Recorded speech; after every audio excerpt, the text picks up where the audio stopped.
testing. 1, 2, 3. Mic test, 1, 2, 3. Mic test. Mic test. This is Democracy Now!, democracynow.org, the War and Peace Report. I'm not Amy Goodman.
No, just turning it on. That's all. Turning it on. That's all.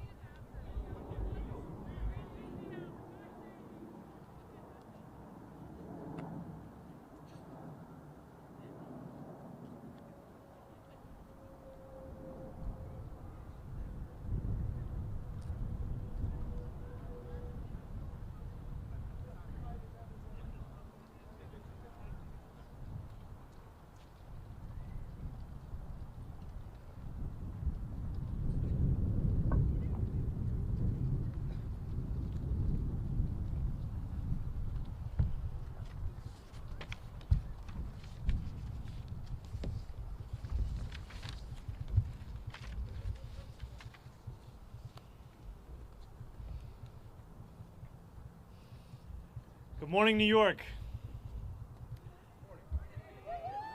Morning. Last night, we made history. And I'm so proud to be standing here today as the mayor-elect of the greatest city in the world. Over 2 million New Yorkers cast their ballots. Whether they were the more than million who supported this campaign or the others who supported someone else, or whether they felt too disappointed by the political process to participate at all, I will work every day to honor the trust that I now hold. The poetry of campaigning may have come to a close last night at 9, but the beautiful prose of governing has only just begun. The hard work of improving New Yorkers' lives starts now. That process begins with transition. In the coming months, I and my team will build a city hall capable of delivering on the promises of this campaign. We will form an administration that is in equal parts capable and compassionate, driven by integrity, and willing to work just as hard as the millions of New Yorkers who call this city home. And central to that effort is a transition team that is defined by the excellence New Yorkers will soon come to expect from government. Our team will be directed by Ilana Leopold, whose roots in this city extend back to her grandmother running the trams on Roosevelt Island. She has extensive experience in city government and has been a key part of our campaign to become the next mayor of this city. And it will be led by our formidable co-chairs, former Federal Trade Commissioner Chair Lena Khan, former First Deputy Mayor Maria Torres Springer, United Way President and CEO Grace Bonilla, and former Deputy Mayor for Health and Human Services Melanie Hartzog. Over the coming days, we'll start announcing the leaders who will implement our agenda. People like deputy mayors, who oversee entire areas of government, and the commissioners, who carry out the critical work of city agencies. Some of these people will have familiar names, others will not. What will unite them will be a commitment to solving old problems with new solutions. We will cast a wide net. We will speak to the organizers on the front lines of the fight to improve our city, government veterans with proven track records, policy experts from around the country and the world, and working people who know better than anyone what their neighborhoods need. Throughout this campaign, I have worked hard to be accessible and transparent with New Yorkers. That same spirit will animate this transition and the city hall we build, because New Yorkers deserve a government that they can trust. And on January 1st, when our city celebrates the inauguration of a new administration, let us also celebrate a new era for our city, one that we all feel invested in and whose success we all work to achieve. Now, it is my pleasure to invite Ilana Leopold to deliver a few words. Thank you. Thank you. Good morning. My name is Ilana Leopold, and I'm very honored to serve as the Executive Director of Mayor-elect Mamdani's leadership team. I want to thank Zohran for his faith in me, both on the campaign trail and in this next exciting chapter of this movement. As a third-generation New Yorker raised in Mitchell-Lama housing and educated at CUNY, I bring to this work a deep appreciation for the city's promise and a commitment to expanding it for others. I love this city deeply, and I'm so grateful for the opportunity to help shape its future. I'm also expecting a child soon, and so I want the future that she inherits to be one of possibility and opportunity, and I want my new family, like so many others, to be able to rely on the universal childcare that Zohran campaigned on. I know from firsthand experience that no one will fight harder for New Yorkers than Zohran. He has the vision and ambition necessary to drive down the cost of living so that families like mine can afford to live in the city we've built. I cannot wait to help our next mayor build a government for and by all New Yorkers. Thank you.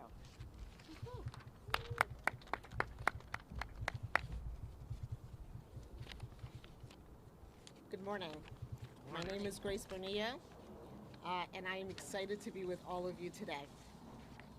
I want to congratulate Mayor-elect Mamdani on his historic victory and a campaign that captured the imagination of so many and centered the needs of working New Yorkers as a North Star.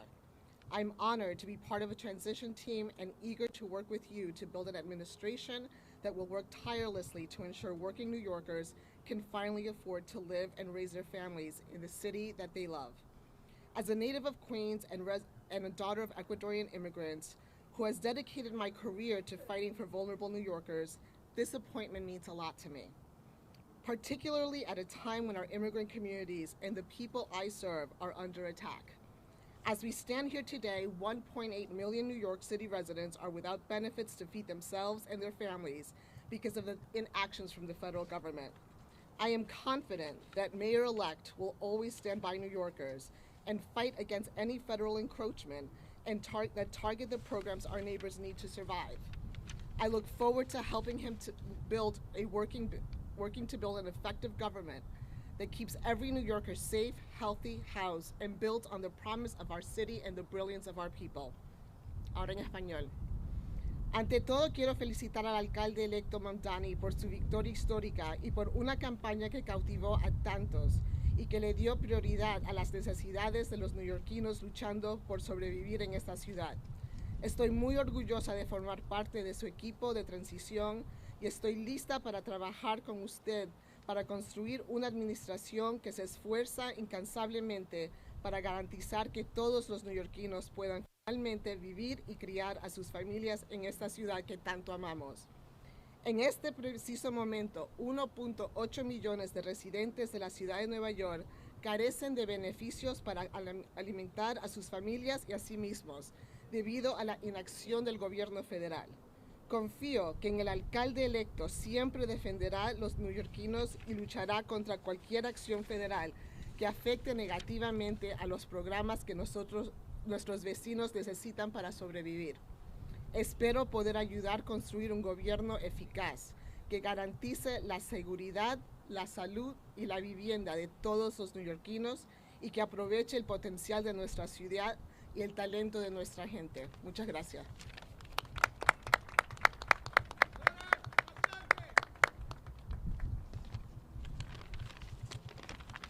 Good morning. Good morning. My name is Mel Hartzog. No one calls me Melanie except my mother when I'm in trouble. And I'm so excited to be with you all today. I first want to start off by congratulating our Mayor-elect Mamdani on an impressive and amazing campaign and victory last night. In my day job, I lead the New York Foundling, one of the city's largest and oldest social service organizations.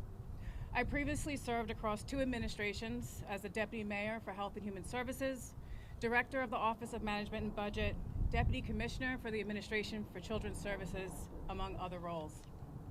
There's one thing I've been reminded of in this work, time and time again. It all comes down to economics. Paying your rent, putting food on the table, taking care of your kids. That's what New Yorkers care deep down about, and that's what the mayor-elect has so successfully tapped into. It's my honor to join the mayor-elect and this incredible group of women who epitomize public service to make sure that we bring the very best, brightest, and most principled people to deliver for our fellow New Yorkers on this moment of promise. Thank you so much. Good morning, everybody. It's great to see you all. I want to start off by just congratulating our Mayor-elect Mamdani on an incredible victory and a just remarkable campaign this last year.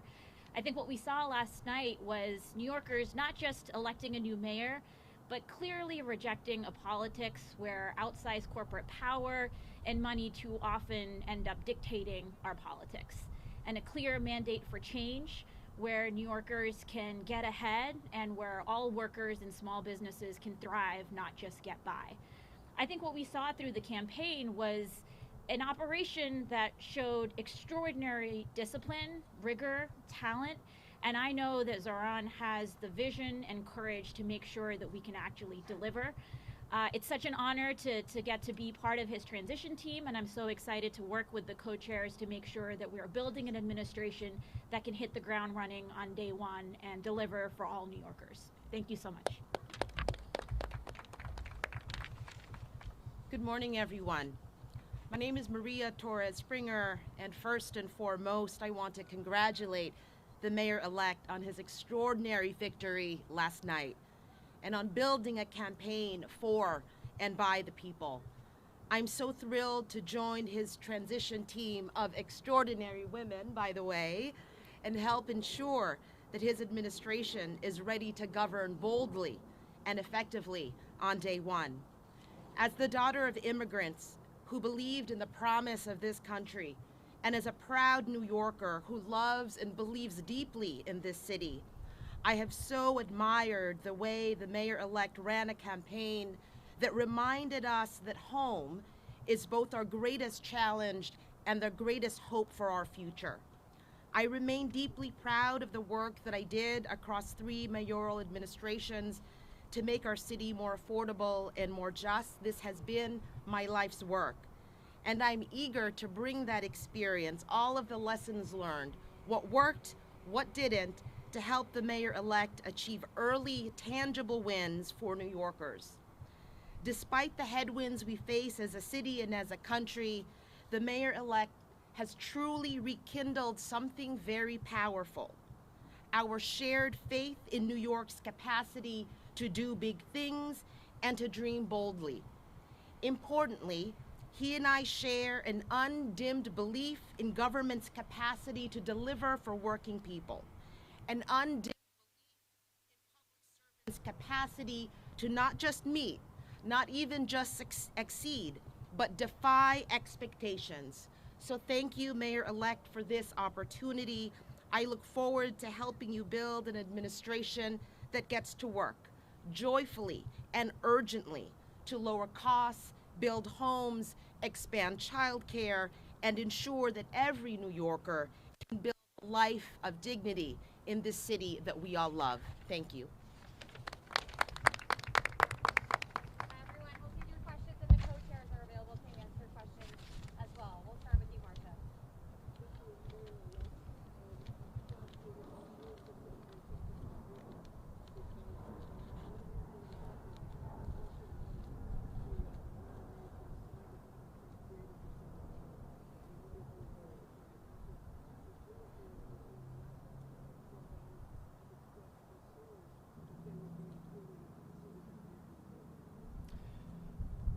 I look forward to being the mayor for every person that calls this city home. That includes the Jewish New Yorkers that voted for our campaign and those that didn't. My responsibility is to all 8.5 million New Yorkers, and we chose this location as a reflection of the borough that I serve and the fact that we are proud to be known as the world's borough. And for far too long, that embrace of so much of what makes New York City special, so much of what makes it the place that we are proud to call it our home, it has been missing in our leaders in this city. And I am excited to be the first immigrant to lead this city in generations, and excited more, frankly, to deliver on an agenda of affordability alongside these incredible co-chairs for New Yorkers across the 5 boroughs. Right here, sorry, we're going to go to Josie right here. Yeah.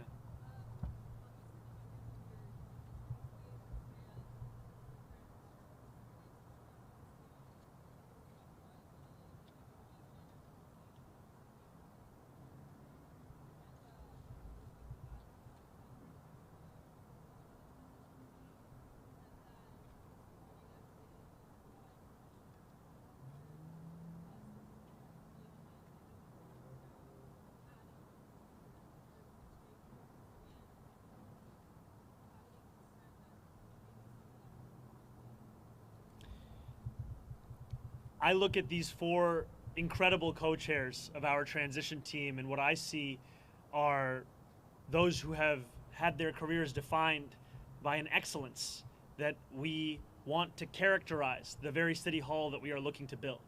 These will be the leaders of our transition, and also this transition will expand and extend beyond any one specific set of issue areas. So the topics of education and public safety continue to be of immense importance. We continue to prepare for the delivery on those very issues alongside the others that concern New Yorkers, and that will be the work of the next 57 days. And just to your second question, I am willing to consider anyone to work in my city hall so long as they are committed to working for my administration and to delivering on an agenda to lower costs for New Yorkers in the most expensive city of the United States. All right, we'll go to Sam over here. Mayor-elect Mamdani, Sam Alcock from Democracy Now! I have 2 questions. One, what should New Yorkers know that you are asking from Mayor Adams during the transition for the next 2 months? And second, you were not going to be the mayor for the next 2 months, but for months now, ICE agents have been abducting immigrants at 46 Federal Plaza. What is your message to the ICE agents abducting My message to ICE agents and to everyone across this city is that everyone will be held to the same standard of the law. If you violate the law, you must be held accountable. And there is sadly a sense that is growing across this country that certain people are allowed to violate that law, whether they be the president or whether they be the agents themselves. And what New Yorkers are looking for is an era of consistency, an era of clarity, an era of conviction. And that is what we will deliver to them. And I am looking forward to having conversations with Mayor Adams and his administration about the work of the transition to ensure that the handover is a seamless one and that it is one that benefits the shared work we all have to deliver for the people who call the city home. Thank you. Andrew. Thank you. Everybody's asking too.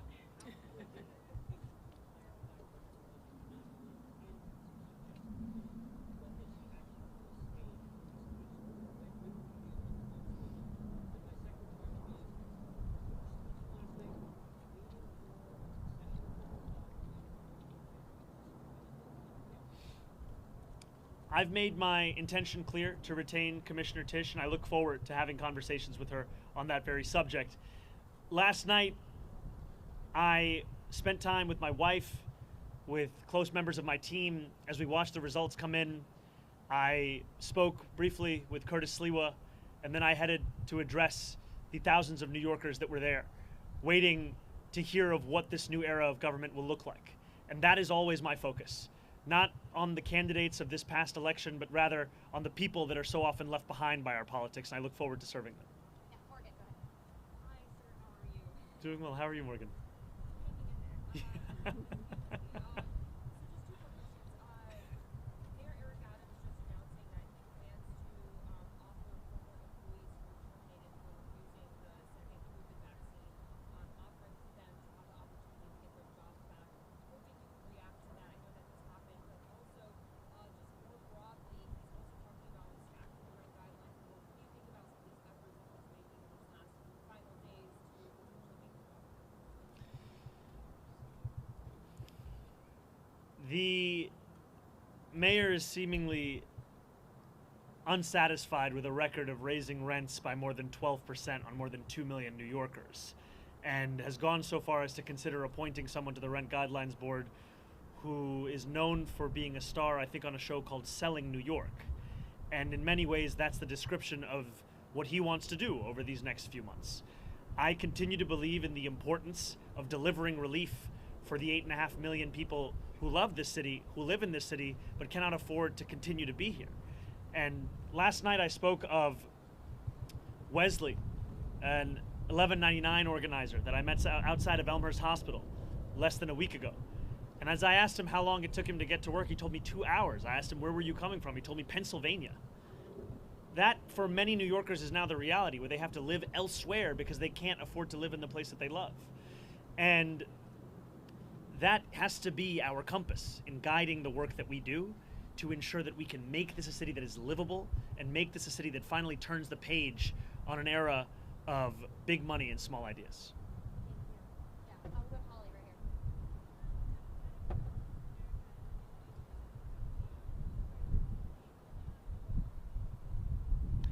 I am looking forward to having every member of my coalition being a part of our transition. The transition will be guided by the work that we need to do, and the coalition that brought me to this point has done an immense amount of work and has also been leading in the fight for dignity for working class New Yorkers.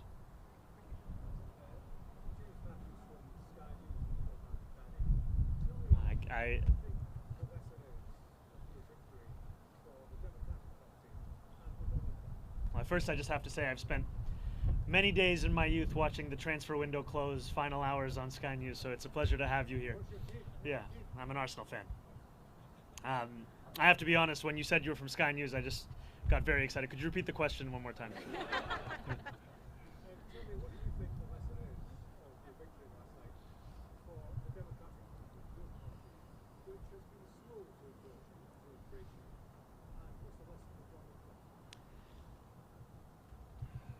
I think the lesson for the president is that it's not enough to diagnose the crisis in working class Americans' lives. You have to deliver on addressing that crisis. This is a president who ran a campaign on the promise of cheaper groceries, and now, as was said by one of our co-chairs, has gone so far as to cut SNAP benefits for close to 2 million New Yorkers. Someone who is literally making it harder to afford those same groceries whose price he was decrying not that long ago. And what scares Republicans across the country is the fact that we will actually deliver on this agenda. And the contrast is something that they cannot bear to witness. And I try to keep my focus similar to that cover on the New Yorker where the world ends at New Jersey. and thinking about what this means for our city instead of for our nation. And I will tell you that for our city, what left me with such great hope last night were the stories from so many New Yorkers who had never voted before, who had lost hope in politics years ago. And to stand here before you, having received over 1 million votes in an election that saw turnout the likes of which we haven't seen since 1969, it shows that politics, once again, is offering more than just a settling for the crumbs that are not able to meet the needs of so many families across the city. We are finally offering a vision that can meet the scale of the crisis in working class New Yorkers' lives. Thank you. Thank you very much. Please.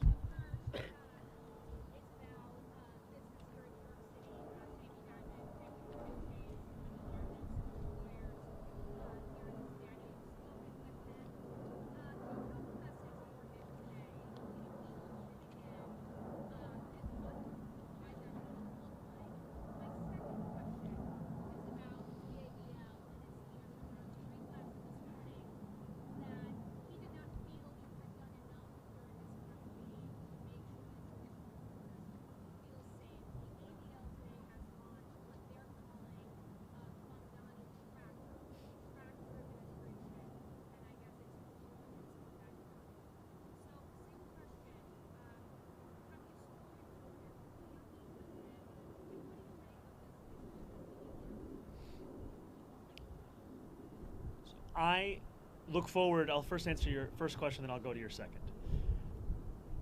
I look forward to meeting with Jamie Dimon and meeting with anyone who is concerned about the future of our city and is invested in the vitality of that same city. And these are not very different from the conversations I had over the course of this campaign with many business leaders who, while we may have disagreements on fiscal policy, we also found many areas of agreement as to what the city actually needed. And I think it is critically important that we start to embody a style of leadership that does not demand agreement across every single issue in order to even have a conversation. We need to be able to deliver for New Yorkers, and that means to meet New Yorkers, even those with whom we have any disagreements. So I look forward to having those kinds of meetings, be it with Jamie Dimon or be it with other business leaders, and continuing to show that our affordability agenda is an agenda that would also benefit businesses across the city. Because what I've heard from many of those same business leaders is that the inability for city government and state government to provide universal childcare has led to businesses sometimes having to provide stipends to their own employees given the expense of that childcare.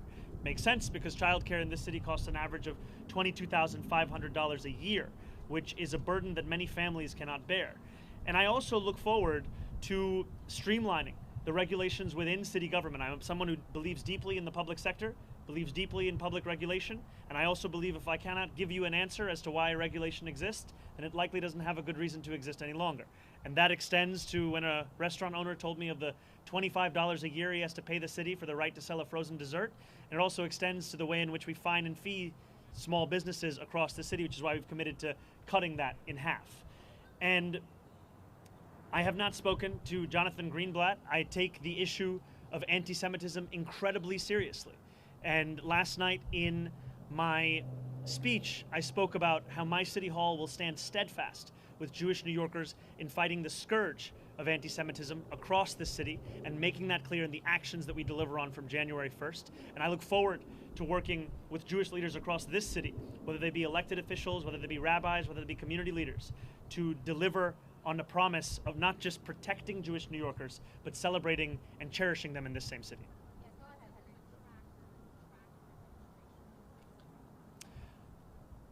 I think that anyone is free to catalog the actions of our administration. I have some doubts in Jonathan's ability to do so honestly, given that he previously said I had not visited any synagogues, only to have to correct himself. Hi, Mayor-elect. Obviously, I have two questions as well. Yes, yes. Yes. It's a 2-for-1 day. Oh, yeah, a little more interesting. So, on President Trump and on delivering real, tangible results, as you alluded to last night with your new era, as Maria Torres-Springer just said, how do you balance, or have you given thoughts of balancing combating President Trump and not getting lost in that fight to where you are not delivering the campaign promises? And second, I'm just curious, kind of in the quiet hours of last night, you got off stage, you went home, maybe you were sitting by yourself, maybe it was just you and your wife. I'm wondering what those sort of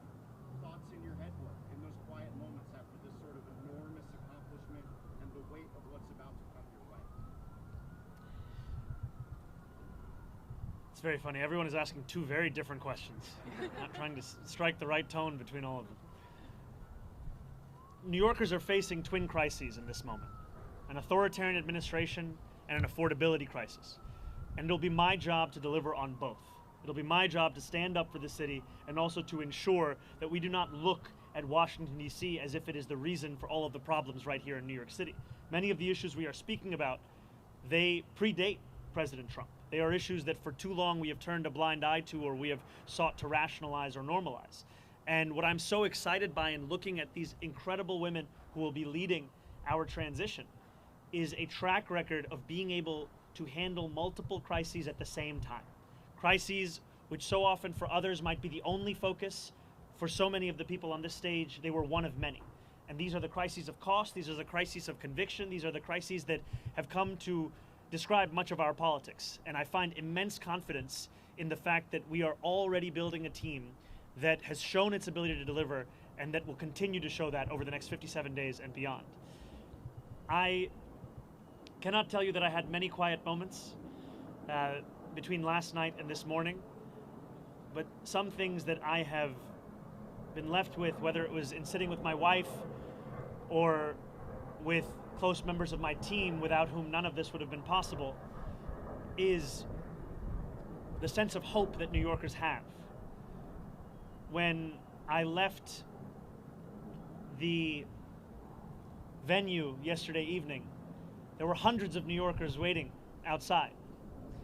And so many of them were young New Yorkers. So many of them, it may have been their first vote they were ever eligible to cast. And in their eyes and in their shouts and in their screams, I heard the potential for what our politics could be. And it's a potential for New Yorkers to not only be able to see themselves in those that lead them, but more importantly, to see their struggles. And just before this, I heard from an immigrant rights advocate who said that the moment that made her whole in the speech that I shared was when I spoke about this city as being one that was built by immigrants, that was powered by immigrants, and now that will be led by an immigrant. I think for too long, many New Yorkers have been told that their only place is in the shadows. And it is incredibly exciting to stand here alongside these leaders to embrace the light that the future will hold for all of us in this city. Yes. Thank you very much. Gracias.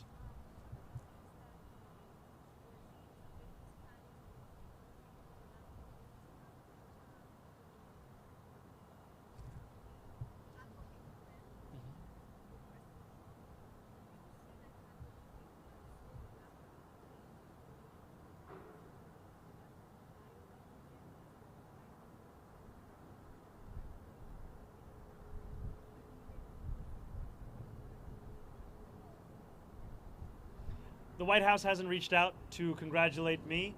I continue to be interested in having a conversation with President Trump on the ways in which we could work together to serve New Yorkers, whether that be delivering on his campaign promises around cost of living, or the many issues that New Yorkers have been sharing with me about the drastic impacts that the legislation that President Trump has ushered through Washington will mean for them and their lives. And too often we understand these impacts solely at an individual level. But if we just speak a little bit more about SNAP benefits, these are not just affecting the close to 2 million New Yorkers who are on SNAP, these also affect the grocery stores across our city. There were a number of mom and pop owned grocery stores that spoke to me about the fact that in the Bronx, SNAP revenues make up more than a quarter of all of their revenue. And this has the impact of decimating their ability to keep their doors open. And so I look forward to having those conversations and to making clear that if there is ever anything to be spoken about that could benefit the people of this city, I am ready and willing to speak to anyone about it. But if it is a conversation to come at the expense of those people, then I will fight that idea tooth and nail, because my job is to serve this city.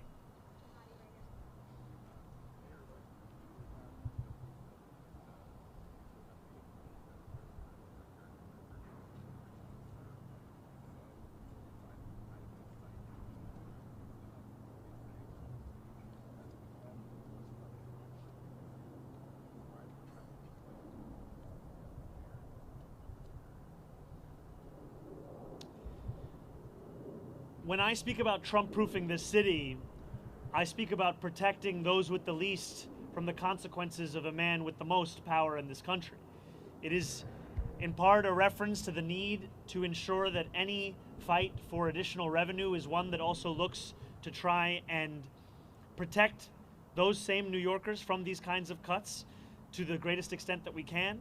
And it's also a commitment to ensure that so many of the storied parts of city government return back to the moments where they were on the front lines of fighting for dignity and civil rights, and I think specifically of our city's law department.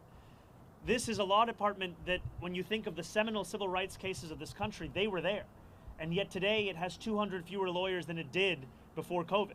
This is an example of a lack of interest from an administration in ensuring that we are investing in the tools that have been proven to protect those same New Yorkers. And I will not mince my words when it comes to President Trump. I will continue to describe his actions as they are, and I will also always do so while leaving a door open to have that conversation, because it cannot be understood as if it is an argument between two individuals. I am looking to lead this entire city, and everything that I do must be to the benefit of this city, and I look forward to delivering for that same city. Yeah, Hi. Hey, how's it going, Aki? So after you win last night, a lot of critics went to our comment section in the social media newsroom we run, saying, talk to the Mamdani supporters in 6 months, see how they feel. Talk to them in a year, see how bad it's going to get. Do you have any comments on how those folks are reacting and how you're going to prove it? Well, first I'd say we've come a long way since that conversation in Astoria Park, and it's lovely to see you here. You know, I think there were many who said similar things when we launched our campaign on October 23rd. Talk to the campaign in 6 months, talk to the campaign in a year, see where they are. And what we've shown is that the hunger, the dedication, the commitment to excellence and delivering in the ways in which we have been told are impossible, this is what will typify our efforts. It has thus far. This is what will describe them moving forward. And the passion, as Maria had said, of an undimmed potential for government to meet the needs of working people across this city, that is something that we fully intend to deliver on. These were not words that were shared as a means by which to inspire people for the purpose of an election. These were commitments that were made that we intend to deliver on to ensure that New Yorkers can live in the city they call home.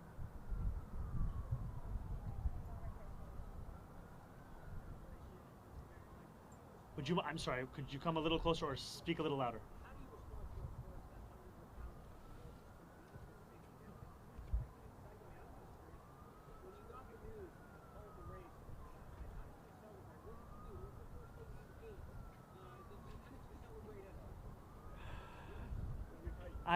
I think the first thing I did was drink some water, and it took a moment for it to settle in. And when it did, oftentimes this job is described with the language of burden, responsibility, pressure. And those things are true. But what is lost is opportunity. And that is really what I felt in that moment when this race was called. The opportunity we have to deliver for people who have come to expect so little from the politics of their city. And that is an opportunity that is at the heart of what motivates me each and every day. And I look forward to fulfilling the trust that was put in me by the more than 1 million New Yorkers who voted for our campaign, and also by New Yorkers who've had concerns or skepticism. I don't begrudge them, because they were subject to tens of millions of dollars in attack ads that told them the thing that should keep them up at night was me, when in fact what I've heard from New Yorkers that the thing that keeps them up at night is the cost of rent, of groceries, of childcare. And so I look forward to earning their trust as well, because my vision of success is not that those who are skeptical leave this city, it's that those who are skeptical stay here in this city, and that we build a city that has room for even more to join us. Because this is a city that has to grow, this is a city that has to thrive, and the way that we will do so is by bringing an excellence back into City Hall, where it becomes the expectation, not the exception. Thank you. Oh, incredible.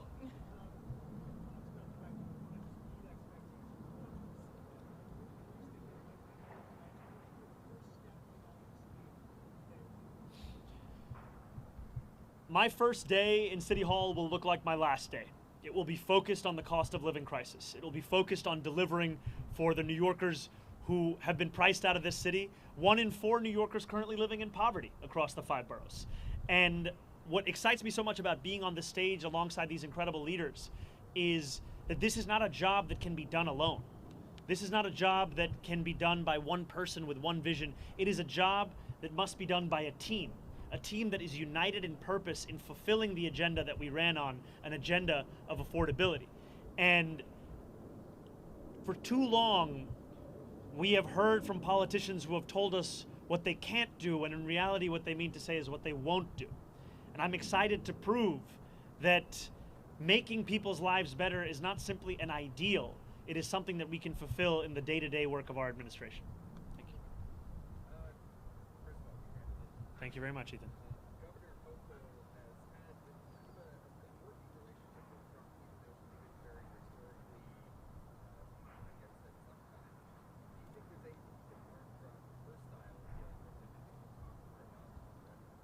I think the governor has set a very good example for what it can look like to both keep a door open to speak with anyone about anything that could serve the interests of the people of this state, while also refusing to sacrifice those same people for the purpose of maintaining a relationship.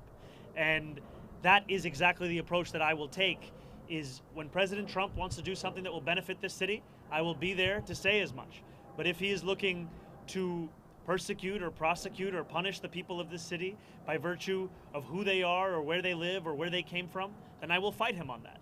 I think too often we have had a style of leadership that seeks to put oneself before the people that you're looking to serve, and my city hall will do the opposite.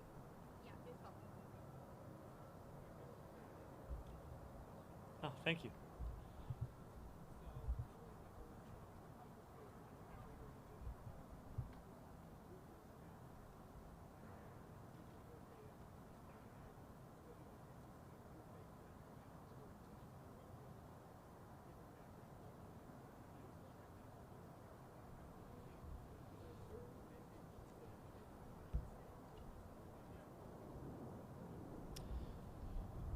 You know, this is a group that exemplifies the excellence I've long spoken about.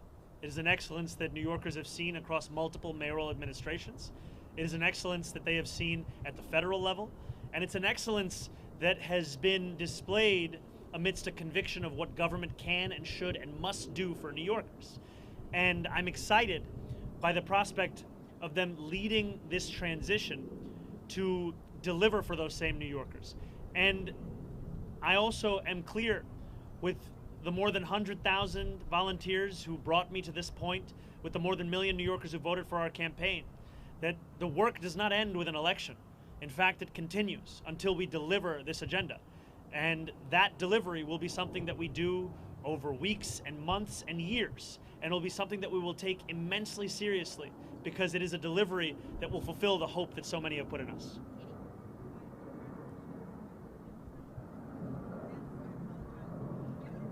Could we do the first one? I'll answer, then we go to the second one? Perfect. Yes.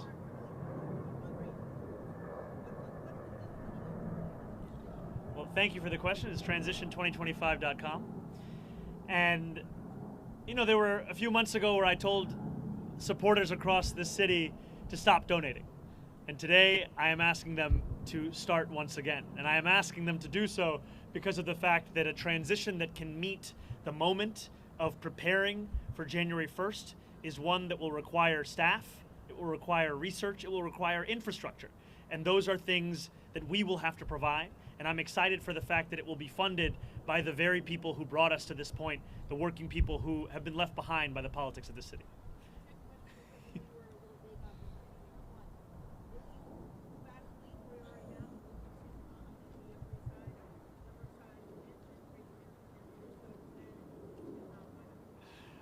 I did get a text from my super late this night. Look, I have been told time and time again, and I've embraced it, to not measure the drapes. And here I am the day after being asked to use a ruler. And I will tell you that my focus right now is on the transition team. I will speak with my wife. I will think about this further, but when I have something to share, it will be done so publicly. Andrew Cuomo did it.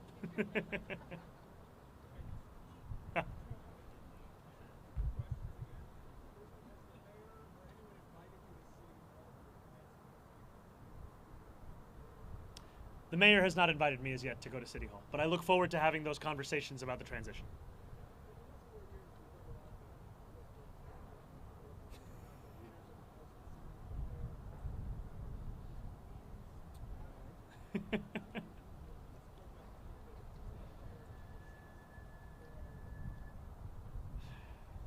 You know, I don't see it as a question of which borough is on top. I am looking to serve every single one of the 5 boroughs. And in each of these boroughs, I find so much of the inspiration of the work that we have to do in City Hall. And I'm also proud to represent Queens in the state legislature. I'm proud to be a resident and a assembly member for Astoria and for Long Island City. And I'm proud that we are standing here today in the world's borough to embrace what gives so much meaning as to what it means to be a New Yorker here in this moment today. This guy's trying to get me to go against other boroughs. Unbelievable. Where's the suit? Good to see you.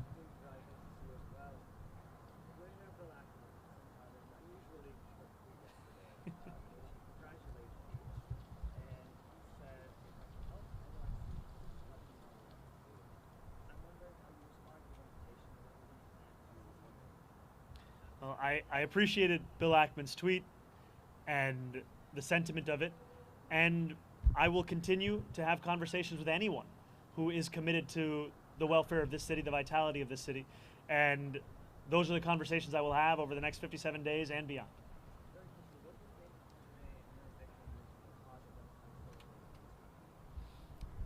I can tell you what it means in this city. It means that the idea of a politics built around the delivery of dignity to each and every person who calls this city home, that politics is alive and well. And for too long, we have spent our time debating who deserves that dignity, as opposed to delivering it to each and every person who calls this city home.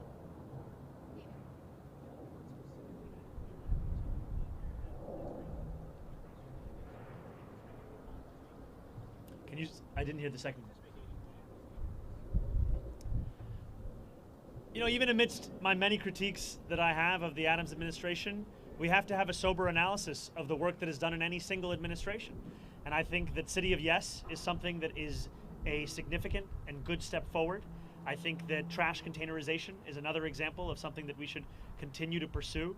And these are examples to me of some of the issues which have been long recognized by New Yorkers as ones that need to be contended with by government and ones that have simply been ignored. And I look forward to continuing on those issues and then correcting the course in many and other areas of city government.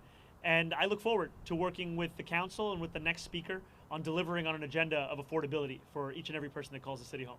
Thank you guys so much. Thank you all. Thank you. Not yet.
vouchers, they're just scared to death of how they're going to pay it. And they know that Democrats are fighting for them and Republicans are doing nothing to address the health care crisis. And last night, Republicans felt the political repercussions. It should serve nothing short of a 5-alarm fire to the Republicans. Their high-cost House is burning, and they've only got themselves to blame. As loudly and clearly as could possibly done, from one end of the country to the other, the American people said enough is enough. Enough with Donald Trump's astronomical costs and tariffs. Right now, the president's lawyers are defending these awful tariffs in the Supreme Court. And Americans know that tariffs are a tax on them. They hate them. Maybe the Supreme Court will put Donald Trump out of his misery and declare them illegal because they are illegal. But Trump's tariffs have been one of the biggest hikes on American families in recent years. And of course, the election last night wasn't just about tariffs. The American people said enough with Republicans' relentless attacks on health care. As I said, they're getting these health care vouchers, and then there's a knot in their stomachs. How am I going to pay this? Am I going to do without health care when my children get sick? Americans all over the country are just sitting there and wondering what the heck is going on. And they also said enough with the cruelty, the corruption, the chaos that define MAGA radicalism. When they see that Trump doesn't want to help them with health care or paying for food for needy people, but sending $20 billion to Argentina and saying his most important thing he can do is tear down the wall in the White House, they say, what the heck is going on with this guy? And last night, they showed it. So last night was a really good night for Democrats and our fight to lower costs, improve health care, and reach a better future for our country. But more importantly than that, last night was a great night for American families that are struggling now to make ends meet, because the election showed that Democrats' control of the Senate is much closer than the people and the prognosticators realize. The more Republicans double down on raising costs,